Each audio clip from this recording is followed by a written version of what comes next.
this week's episode of Automotive Weekly. As you can see, the Subaru is done, so it's now time for part 2 of the Subaru, in which case, we're going to show you what's been done to it since the last time you saw it and what we had to go through to actually make it drive. So let's go! I think it's just the right amount of cheesy.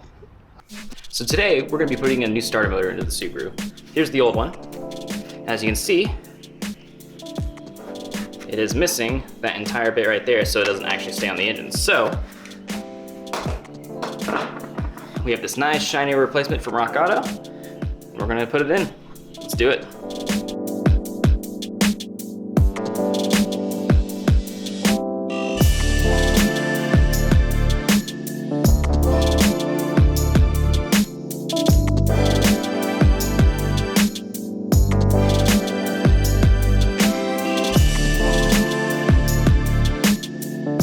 So there is where the starter motor is going to go.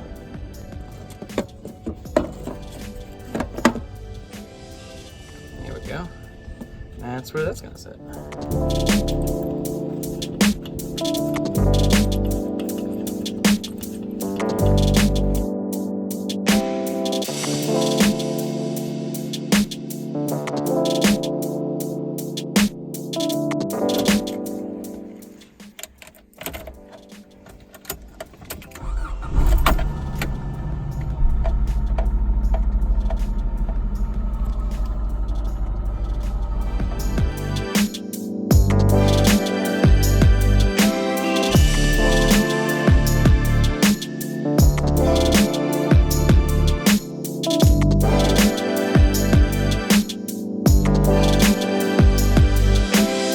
So we're back with another day working on the Subaru.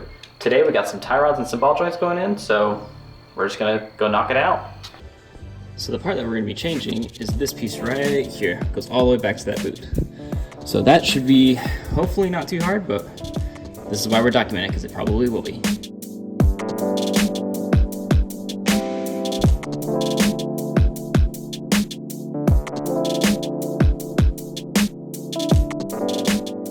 So it's another day. So last night, where we left off, we were having some trouble getting the tie rod end out, which is this guy right here. In a fit of rage and having the wrong tools and everything like that, it just wouldn't come out, and we thought it was kind of screwed. As you can see, that's pretty messed up, so it needed to be replaced quite badly. However, we were able to use this neat little tool, got it at our local parts store, and we were able to get it to work. But this side, as you can see, it's off there, so now we just gotta get that part done.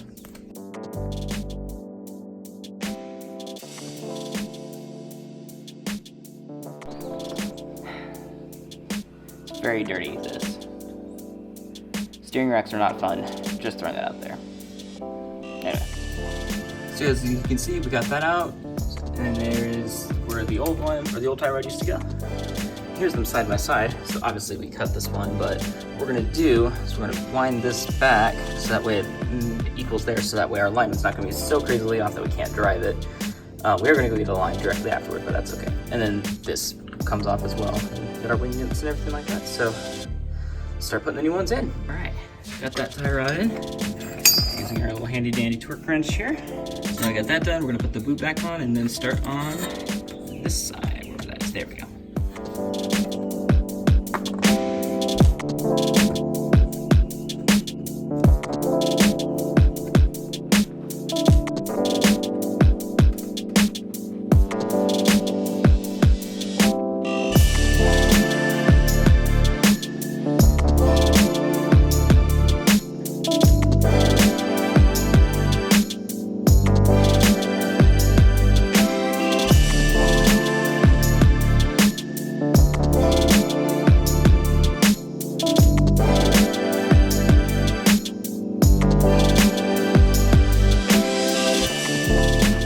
Welcome back. So we got a couple little updates here for you. So we were down in Alabama and we found these really nice looking seats that, this one had a little smudge right there, but for the most part they looked really nice. And they're a little bit in better condition. These ones, I mean, they probably steam up really nicely, but one of the electric motors is starting to go out and it just ended up being a little bit easier to just go with the mechanical ones that this one has. So, we've already got the driver's one in, like that. I think it looks pretty good. And they actually ride a little bit nicer too, but had to do a couple small things. We had to swap the seat belt bracket here. We had to swap that one over because the seat belts didn't want to work on it. So we have to do that with the other seat, so I fear we'll take you along for the ride. One other thing, this is all back together finally, which is kind of exciting. Got a cheap little shift knob from AutoZone. It's not the best one in the world, obviously, but we just needed, we're teaching my wife how to do 5-speed, so she wanted to have the numbers on there, and the old one was not good. So, and the process of retrofitting my old Scions, my FRS's head unit in, doesn't work quite yet, but it should hopefully this weekend, so we'll look at that a little bit later. And then finally, also found this piece right here, which the original ones were wood, which is a similar texture to that one. But we're put that one in, and I think it looks a lot nicer. We have a bezel for it too, for the centerpiece. Once I actually get a head unit that properly fits, we'll put it in there. But for right now, we got that. So it's got nice gray color as well. It's off of a Legacy that we found in LKQ. So slowly getting there. So we're gonna pull the seats out, or pull this one out at least.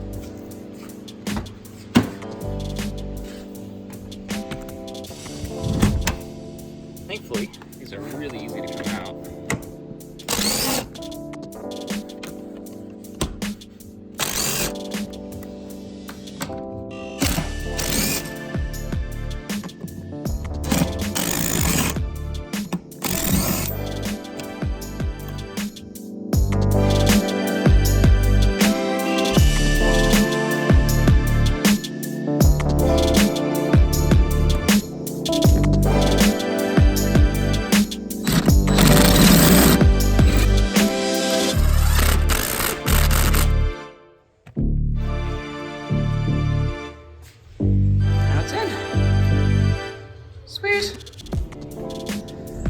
So it is a slightly rainy afternoon right now, and I wanted to give you guys a couple of small quick updates that I did not mention in the previous video stuff, so I'm going to go and show it to you now. So as you can see up here on the screen, we have a really bad problem with one of the tires, which ended up having a metal band missing. It's not fun. So ended up getting a really good deal on a set of wheels and tires. Looks like that. So that's pretty cool. It was ended up being cheaper to buy the wheels and tires versus just getting a used set of tires, so that was really cool. So one other thing that we did was we cleaned up the headlights so they are no longer foggy, even though that's all just raindrops and stuff like that. So not much has changed here except for the fact the radio now turns on. Well, that's everything I've done on the Subaru since the last video. If you want the full mod list, you can look at it right here. You can pause it if you want. We're gonna move on. I think it's gonna be a really good daily driver for me and hopefully put a little bit less miles on my fun car.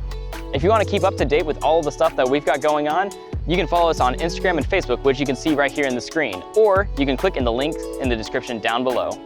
Now remember, we always have new videos coming out every single week, so be sure to tune in every Friday for new videos. Now next week, it's gonna be pretty exciting. We'll just leave you guessing a little bit on it. So stay tuned and we'll see you next week. Leading it all and I'll start with the front. Spin it around and way back with a